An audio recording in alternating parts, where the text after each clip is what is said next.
It is time now for our Common Ground segment. Tonight we discuss bipartisan legislation to overhaul U.S. trade and manufacturing policy with a look towards China. Joining us, Louisiana Republican Senator Bill Cassidy and Colorado Democratic Senator Michael Bennet. Senators, thanks for being here. Thank you. First, I want to talk about that act and what you're planning and what it means. But with all of the turmoil in the House, I want to kind of get your sense about how that affects things that you all care about. Funding the war in Ukraine, for example. Senator Bennet, are you concerned that now that House Speaker McCarthy is no longer Speaker, that changes the dynamic possibly? I'm deeply concerned. I mean, when I hear people say that they're running for Speaker contingent on the idea that they're going to defund Ukraine, you know, even though I think a majority of the House and a majority of the Senate, a majority of the American people believe that this is a fight not just for Ukraine, but a fight for democracy, we have to keep funding it.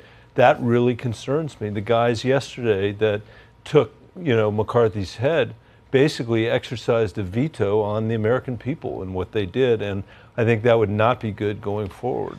Senator Cassidy, those numbers are going down, especially within your party as far as funding Ukraine and what that means. The latest Fox poll says when it comes to helping Ukraine fight against Russia, U.S. should be doing more, less, same. More has gone down in recent months. Less has increased. What about your concern about this issue? 61% of the people either say same or more. Let's first say that. Secondly, I think it's important for the administration to say how much are we going to want?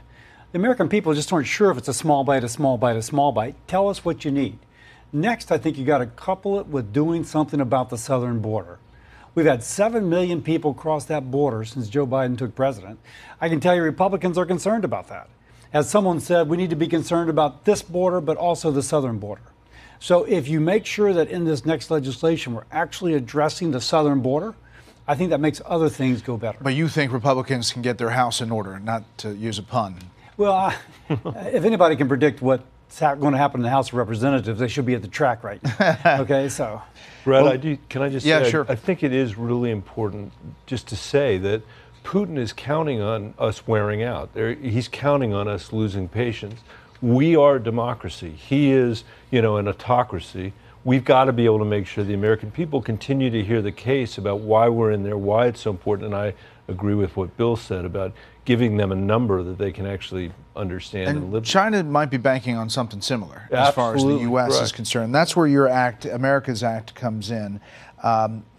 Cold War with China highlighted the problem as demonstrated by the COVID-19 supply chain disasters.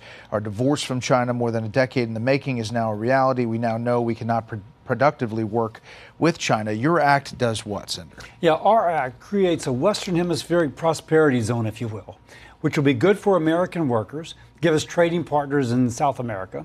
It'll also be good for us all because our idea is to create a system to help weed out the corruption in Latin America. Now, if you can create an investment environment where American companies will go and invest, or European countries, jobs come back from China to go to Latin America, people have a job and they decide to stay home instead of migrating to the United States.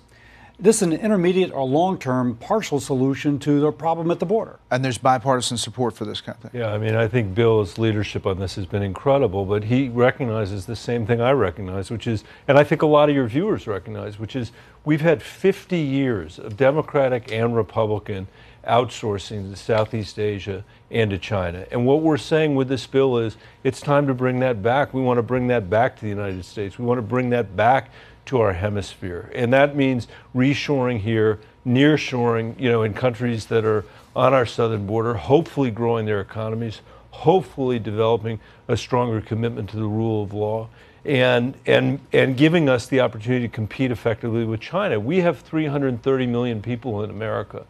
We are going to be better off competing with them, both on behalf of democracy, on behalf of capitalism, if we can do it with our neighbors in this hemisphere. You know, President Biden says they want to compete, but they want to de-risk, but not decouple. There are others like Bob Lighthizer, former trade rep, who says we should be decoupling from China. Where are you all? Well, you talk to the industry leaders, they say it's going to be impossible to completely decouple.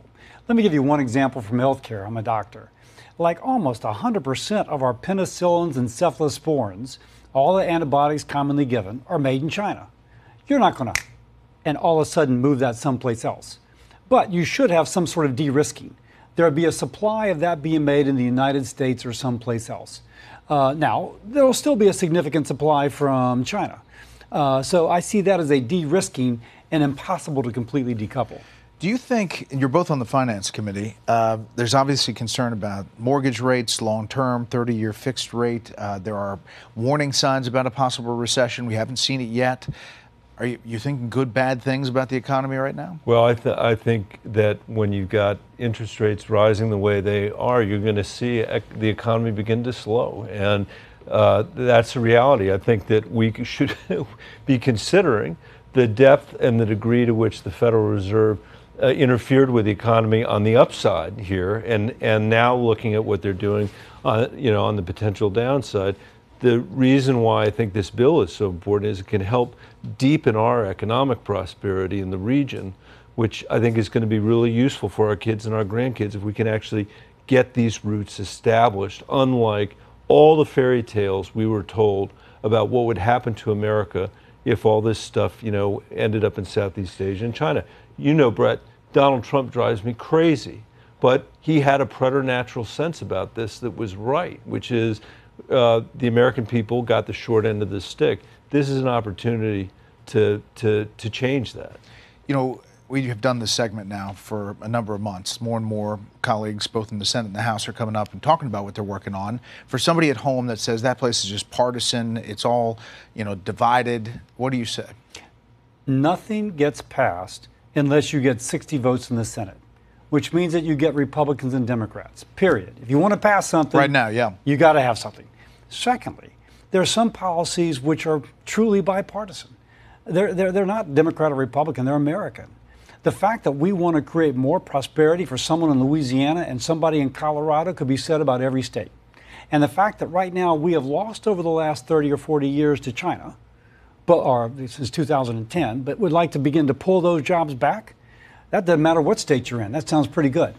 And the fact that you want to have better relations with people in South America and promoting their economy so that fewer people leave those countries to come here, we should all be for that. And Senator Bennet, some people say we're always one election away from solving big things. It seems like there's stuff that is getting done. There is stuff getting done. The bipartisan infrastructure bill that we passed is the first substantial infrastructure bill since Eisenhower was president. The CHIPS Act, the first substantial bipartisan bill to bring an industry back to the United States. And I think that's really important. I think it's important for the Senate to reflect what the founders had in mind, which is that you don't have a monopoly on wisdom, and I don't. Fox doesn't, MSNBC doesn't. The wisdom in a democracy is created through our clash, through our different ideas. That's what we've lost. That's what you're seeing in the House today, where everybody thinks they have a monopoly on wisdom. I think the Senate's got a better model. I think the founders had a better model. And I would put our imagination up against Xi Jinping's any step of the way, which is why I was glad to do this bill with Bill. Well, we're glad you're, the bill with Bill. We're glad you're here. Thanks for coming on Common Ground. Thanks for having us.